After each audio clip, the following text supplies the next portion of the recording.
joining us. Thank you for having me. Thank you. I know I wanted to take a look a little deeper because there aren't a lot of Black accountants that I know. I mean, especially our age, and especially some of the things you went through, like trying to pass the test and all that. So we'll get to those. So, it's a PTSD. Yeah, it does. Look, I understand.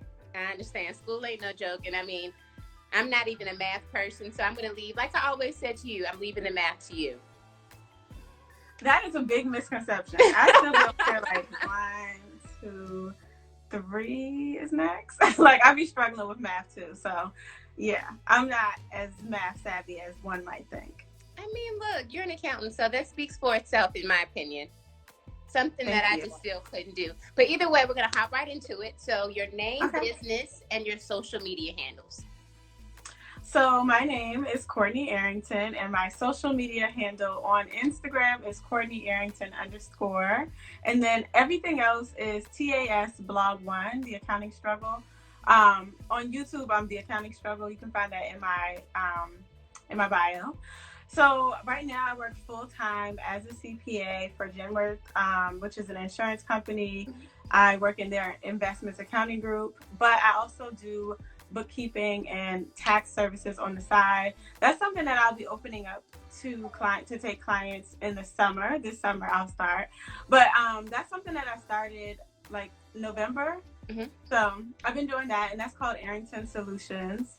So that's my business. But really my main thing that I'm doing right now is The Accounting Struggle, which is my blog. I write an accounting blog just to help out like new accountants who are just getting their foot in the door, who are struggling. Maybe they aren't finding the transition from college to like professional life as smooth as they might have anticipated. So my blog is really geared towards helping those individuals. Absolutely. And I know you mentioned from that transition, because it's not like everyone thinks when you're out of college, like, I'm going to go get me my dream job and that's just what it's going to be. Even when I graduated, like with my undergraduate in 2012, and we were in the middle of a recession. So it was like, okay, well, I don't know how I'm going to find this job. Luckily, I found something. I was there for 5 years. But how was that transition for you? Because you left the company previously, correct? Mm-hmm. Yeah. So the transition, like getting a job, that part was fine because I did an internship. Okay. I did too. I did an externship my junior year of college with another CPA firm. And then I did an internship for like their tax season internship in 2016, my senior year of college. And then they hired me full time when I went to do my interview for the internship. Mm-hmm. So I worked there full time for almost 3 years. I just left there in June of last year. So it was that securing a job, that part wasn't that bad because I was an accounting student and I was very active. I was in like 2 accounting organizations. I was like super accounting nerd. So getting a job was fine, but the transition from like school to professional life was really hard. Even though I had many jobs before, I had worked in a professional setting before, just applying the stuff the knowledge that I obtained in school to real life was not easy, because in school it's like Jim and John have 1 child. What should their filing status be? It's like super easy and so straightforward, but in real life you see all different types of scenarios that you just cannot imagine. So it was a struggle. It was so hard, and I didn't know who to really talk to about it. I didn't really initially have a mentor. I was just kind of like, oh my God, I don't think I'm gonna make it. Like, this is so rough. Yeah. And that's usually, but if you're not that's why I questioning started it. The accounting struggle. Yeah, it was hard. If you're not questioning it, it's like, is this really the profession for me? But in real life, if you're questioning it, you're growing in that aspect. So whether it's a lose or a lesson or a win, it's good, and you get the knowledge from it. You can't really pay for that type of knowledge to have and to be able to navigate. So you said it was hard. What were some of like your struggles that you came across? Well, I had a lot of imposter syndrome. Like, I've talked about this on my blog. I think one of the things was I was much older than everybody else. I was older than some of the managers even, because I was a non-traditional student. Like, I graduated high school in 2006, but I graduated college with my bachelor's in 2016. Yeah. So by the time I started, I was a 27-year-old intern. I was a like almost 30 when I was in my full-time position, whereas everyone else was a lot younger. But and they also went to these I went to VCU and they went to like bigger schools, and I just felt like, you know, some of them had their masters, everybody had already passed their CPA exam. And I just kind of like how different I was super noticeable. It wasn't just being like a Black woman. It was the whole package of like, I didn't go to that school. I don't look like them. I don't have the same life experiences. I don't feel like I'm on the same level as them. So that made it harder to even like focus, because part of learning and getting good at your job is being confident and trusting yourself and not second guessing everything that you do. And I was doing that so much that it just made it really hard for me to progress and to even get better at my job. So that was like what I was really struggling with. And I was doing tax accounting, and tax accounting is very niche. It's not like I wasn't working at H&R Block. Like I was, no shade to H&R Block. No. Shout out to them. But I was working. We had a lot of very big, sophisticated clients. Like, it was just not stuff that was common sense, stuff that I just would not have ever known or thought of. So I was just really struggling with it. But I mean, I had a lot of good resources in the firm that would help me, but it was always like, oh, I have to ask another question because I'm just so dumb. That was kind of what I was facing. And I mean, you get into those types of scenarios because it's like you said, in college, it's Jim and John and Mary and Susan. And then you get into these real life experiences like, wow, this is someone's life. This is someone's livelihood. I mean, even in real estate, when they're looking for houses and things, it's like there's so much on the line. So I can even only imagine how much more intimidating like that can be, especially with that. But thank you for your transparency, girl. Here for it. Now, what brought you to this field? And how did you want to know, like, okay, I want to be an accountant? Definitely stumbled into it by mistake. Did not grow up saying I want to be an accountant. Definitely not. But when I started, so I started school in 2009 online. I was doing like an online program. And at the time I was majoring in fashion merchandising, but that program was under a business degree. So I would have ultimately had a business degree, and I liked the way that sounds. Like, oh, a degree in business. That sounds really sufficient, and I'll just have that to cover any type of job I go into. And when that program fell apart, because the school just like lost accreditation, I had to start over at VCU. I still wanted to focus on business. And at VCU, fashion merchandising is under art. And by that time, I was just kind of like, I don't even want to do that. Like, I don't really need a degree in fashion to do fashion. And thank God I didn't pursue that, because I'm so not even a fashion girl now. But it was just, at the time, that was where my mind was. Yeah. And so when I started at VCU, you have to take accounting as a like preliminary course anyway if you're going to get your degree in business. So before I was declared, I took my first accounting course, and I was like, oh, wait a minute, this is kind of interesting. There's a little bit of spice here. I just thought it was really riveting. I thought that it was like real challenging, and anytime I got it, I was like, okay, yes, I'm understanding this. I think I want to do this. And yeah, it just felt like the foundation. Like, I knew that every company had accounting, so I'm just like, okay, well, if I get a degree in this, no matter where I go in life, this will be applicable to that. So I'm gonna stick to this. So that's how I ended up here. I love it. Well, what brought you to your blog? I know you said to help struggling students, people transitioning, things like that. But what was like your aha moment? Like, okay, I'm going to start a blog, or did you already know like that's the route you wanted to take? So I already knew I wanted to start a blog, but I didn't really know what it was going to be about. I knew that it needed to be specific, and it needed to come from a place that was genuine. I couldn't just like spit out topics about something that I wasn't like experiencing or living. And then in June of 2016, my first year, I went to a NABA conference. NABA is the National Association for Black Accountants. And I went to that conference, and there was one of the sessions that I was in. The lady was just talking about building your own brand and having your own website, where no matter what you do, you just have to have something where you're speaking to your experience and what you do and what you represent, just your brand. And so I went back to my hotel room that day after the session, and I started my blog. I was like, that's what I want to do. I want to talk about accounting. Like, there's thousands of accountants here, just this one conference.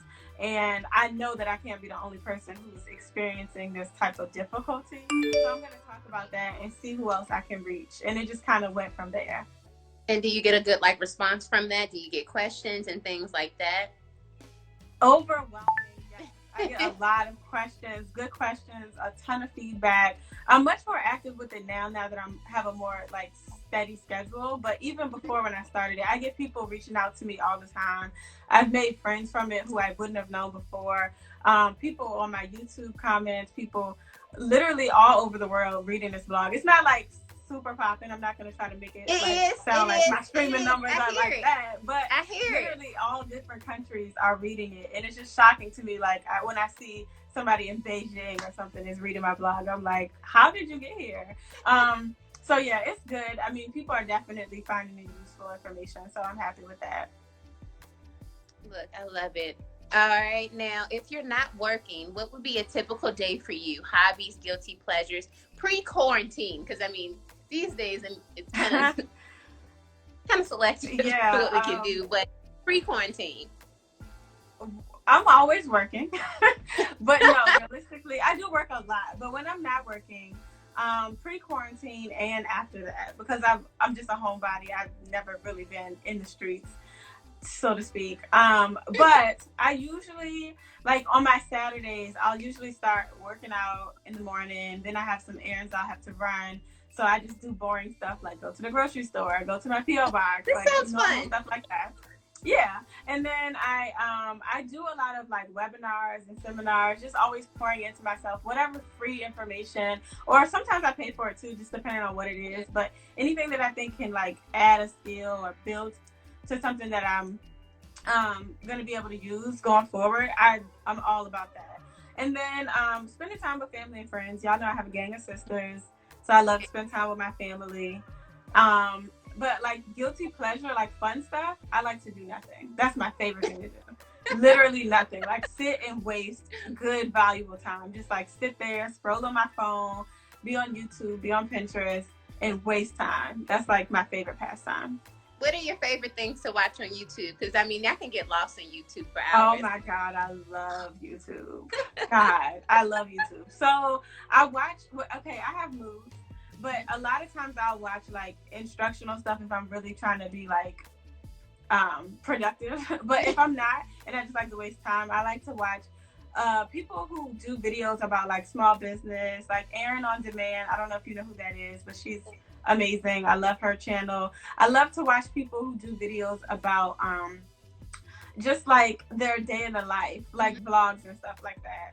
Just to people who have lives that are parallel to mine. Yeah. I used to watch all the like fun what's in my bag videos and that kind of stuff. But nowadays I just watch like a day in the life, that kind of thing. Yeah, I find myself watching a lot of HGTV, like, oh, that's what they would list that out for. And it's like now at this point, I feel nerdy, but I love business. I love real estate, like coaching, and that's where I more so navigate, besides food videos. Oh, I like those too. And I like watching pimple popping videos. I don't know what it is. Like, I watch Dr. Pimple Popper. I love videos where they're like squeezing the stuff out. I think it's so disgusting, but I cannot tear my eyes away. Yeah, so, yeah, it's like one of those intriguing, disgusting feelings. Yeah, I have to watch that. So yeah, that's me all day. Okay, now when Courtney wakes up and says, I'm not feeling it today, this is not what I want, who puts your cape back on for you? Me. I definitely have those days where I'm not feeling it, or I feel too dumb to live, or I'm like, I can't do this, I'm playing myself, I'll never be successful at this. I do that all the time. That's like a thing that happens. It pops up frequently, but then I remind myself like of the things that I've already accomplished that I never thought I would be able to. And then I'm like, you know what? I'm lit and I'm not doing this today. I can do this. Today maybe it just isn't a good day, but I can do this. I have everything I need to succeed. I'm not going down this road with you. Not today, Satan. I just like talk myself out of it. I definitely have moments, but I just don't stay there. Oh yeah, because it's just a moment. And that's, if you're staying there, you're wasting time, because then 10 hours have passed and you're still feeling sorry for yourself. Like, how did I even let 10 hours pass? And I've come so far at this point. Like, thinking back 10 years ago, I remember running into you at those recruiting fairs. I'm representing the whole girl. Yes. like, Oh my God, I do remember that. I was like a little student, and you were at the table, like, "Hi, you want a job?" Yes, I do remember that. had to do that. I mean, but I loved way. it so bad. And then they sent me to the black schools, of course, because that's what they do.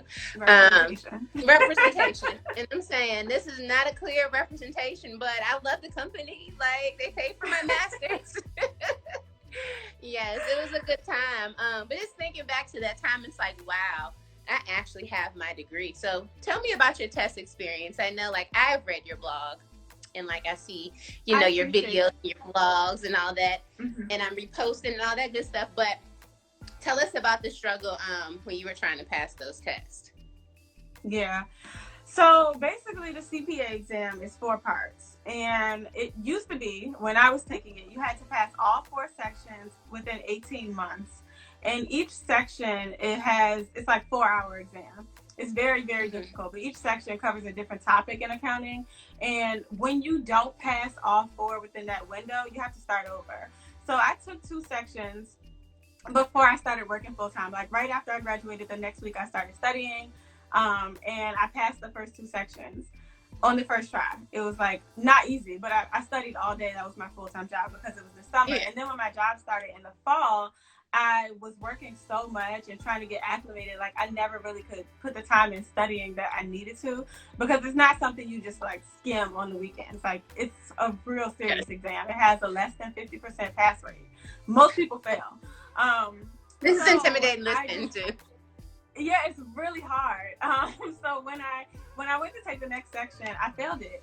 And I was like, crap, okay, I'll just retake it. And then I retook, I went to a different section and I failed that too. So now my time is running out because like there's certain months where you couldn't test, and then there's tax season. It's so busy where I can't study, so I just don't study. It was just crazy. So basically my 2 exams that I had passed, they expired. And I didn't get to pass the next 2. So I was literally starting from scratch. Like I was up 2 points and then I was down.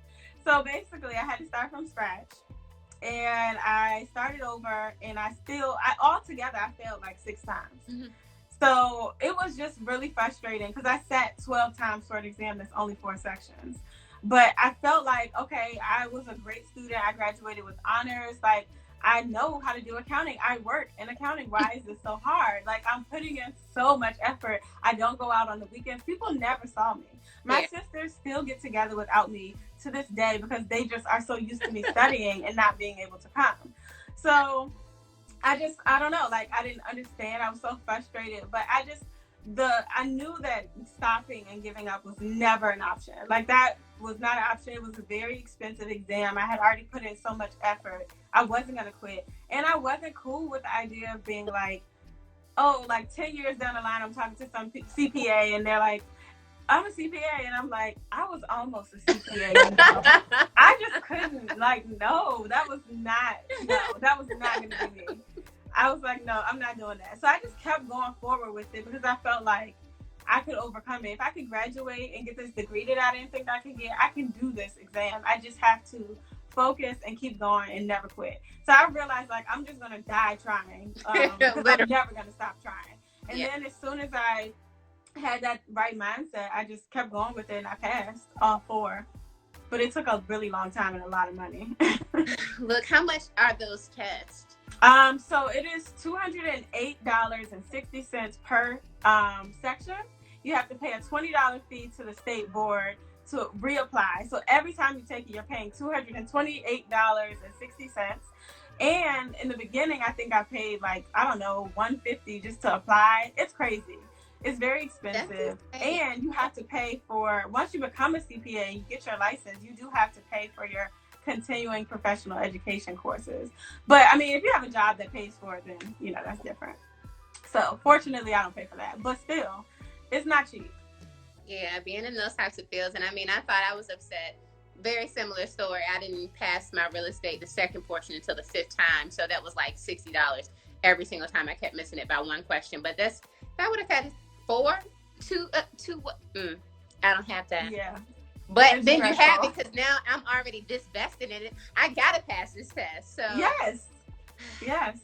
I totally get it. Now, what inspires you? Like, what's your biggest influence?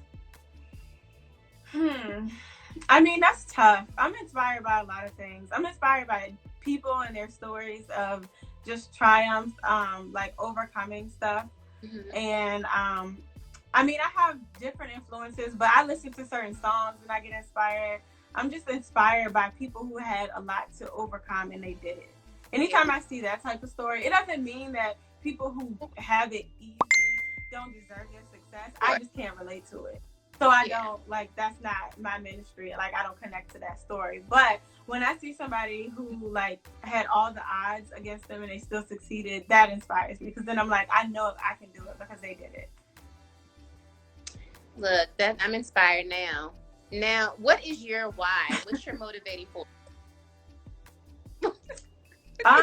So initially, like, I really started this not out of my own drive or inspiration.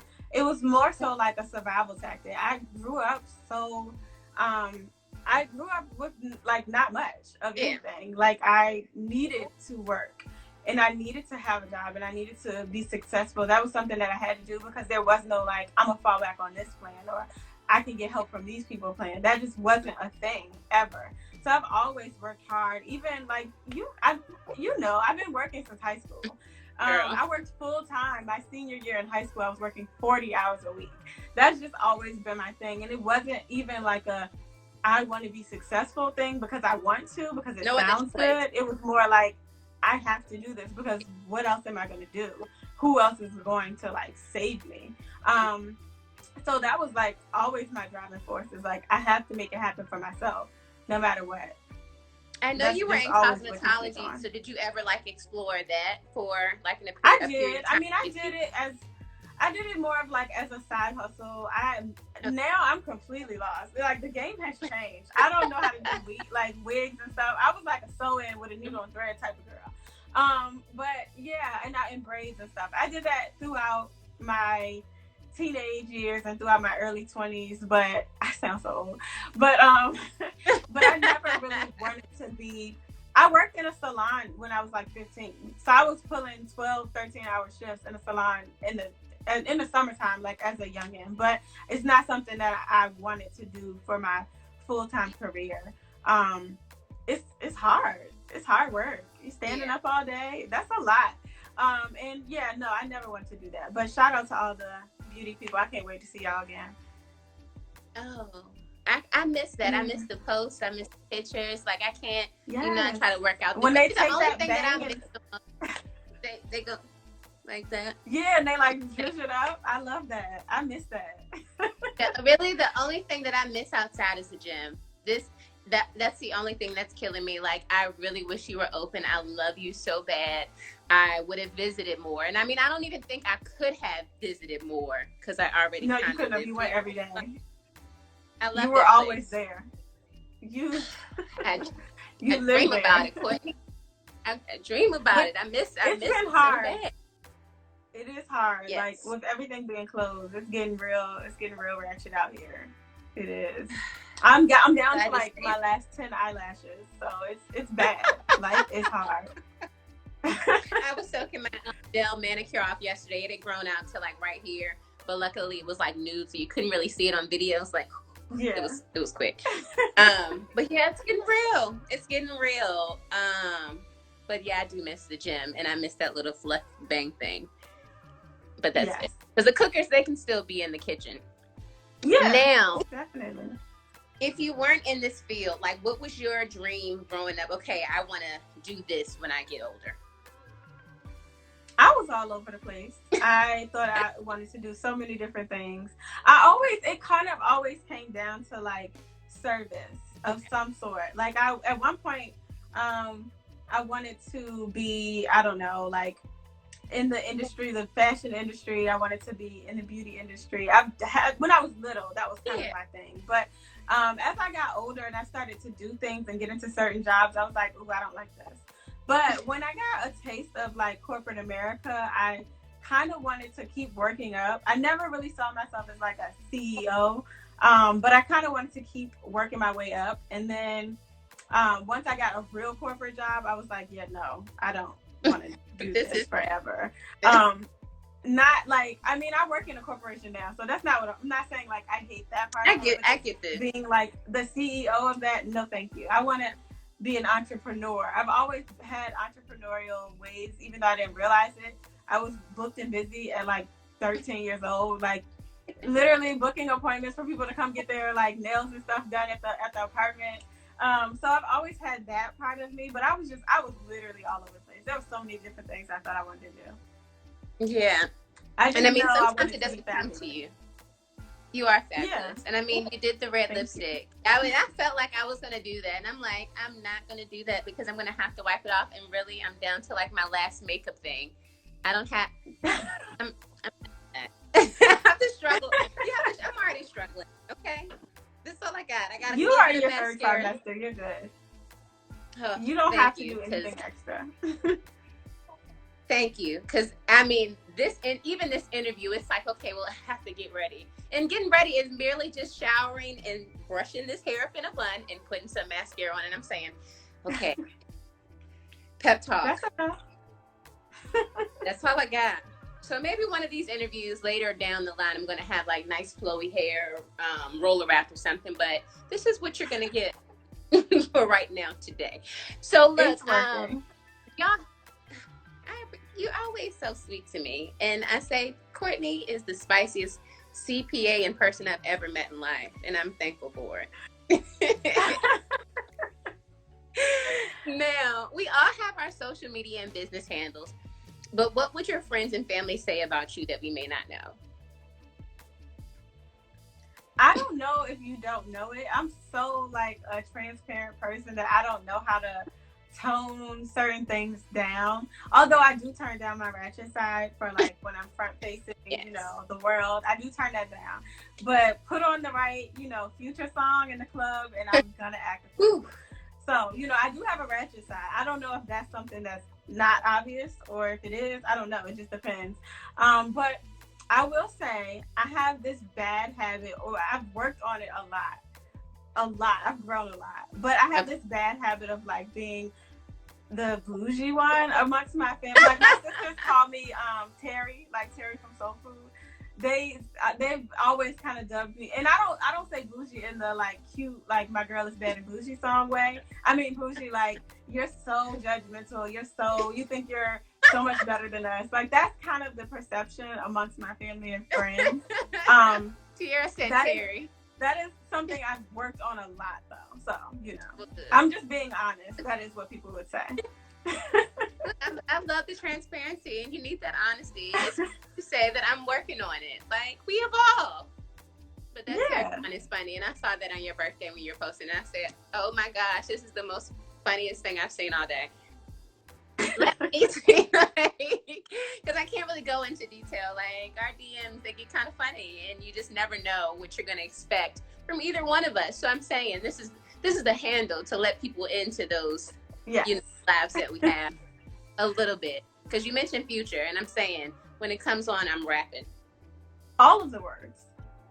I know all of them, and I may have Googled it before I came to figure out this new song that he wrote because I need to look cool. Yeah, I mean, I'm around the ratchet music anyway. It's it. What I like. It's what speaks to my spirit. I don't know what that says about me, but if the music is not offensive and degrading, I don't want to listen to it. Keep it away. I don't know. I mean, I'm multifaceted in the case, but it's sometimes where I just need that ratchet. I need it, and I need to feel it and infiltrate my space. When I'm working out, I want to be able to say, okay, I sell dope. And I mean it. I'm too scared to do that because I can't. I'm not a jailbird. I can't do that. Right. But in real life, I need that grit. It's grit. It's character. Yes. You know, you understand. So, if you could give advice to your younger self, Courtney 10 years ago, what would that be? Ooh, 22-year-old Courtney. What was she doing? Spicy. Oh, she was so cute. I would say my advice to my younger self would have to be, you have everything you need to be successful. You don't need to doubt yourself.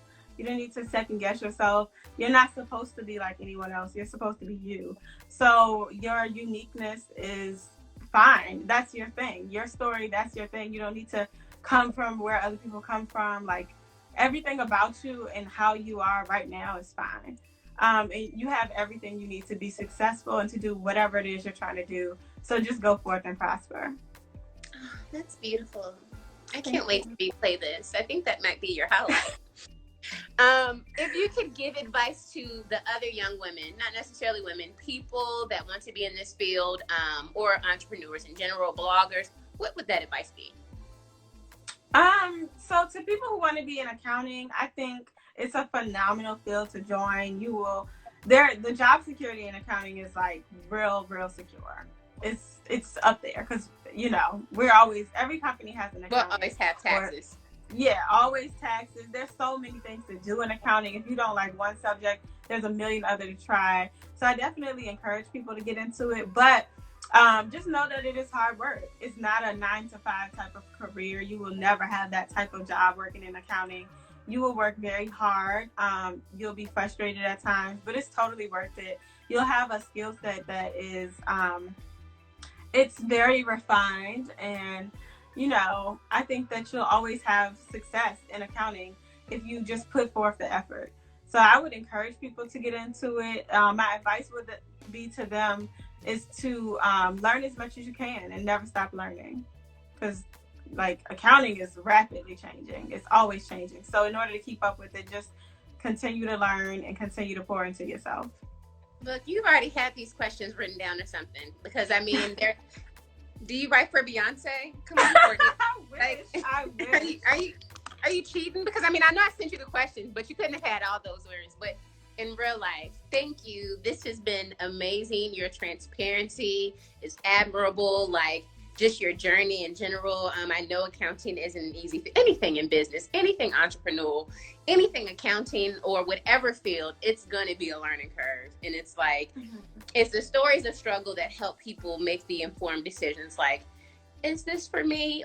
And am I able to do this in this capacity? Am I passionate about it? And it shows that you're so passionate about accounting. And I love it. I thoroughly enjoyed our interview today. I did too. This had a lot of spice. Just I knew it would. It was spicy, quarantine-based spice. Yes. And I'm saying it's just, you need to know who's in your backyard. I say this every time, but it's there's so many people, especially coming out of the wook, where it's I'm trying to nominate this person, or can this person join? And I'm as long as y'all don't get tired of me, you're going to be getting these interviews Mondays, Wednesdays, and Fridays for the next few weeks until we are unquarantined. Yeah, I'm saying. I love it. I appreciate it. I appreciate that you're allowing me to share. Because a lot of people might not know. So I just, I'm out here. This is what I do. CPA around the way. Well, for those that tuned in, thank you for watching us talk about how spicy this is in her life. Because she wore that red lipstick to be the spicy. I wore this red lip for y'all. And the hair is done as well. I knew it. So now you have probably about 6 or 7 more days where you don't have to do anything. No, and I won't. Well, Courtney, look, thank you for joining me. Guys, this will be up next week on YouTube. Of course, your highlights and all that stuff. But I'm a one-woman show. I'm going to be editing videos going cross-app this weekend.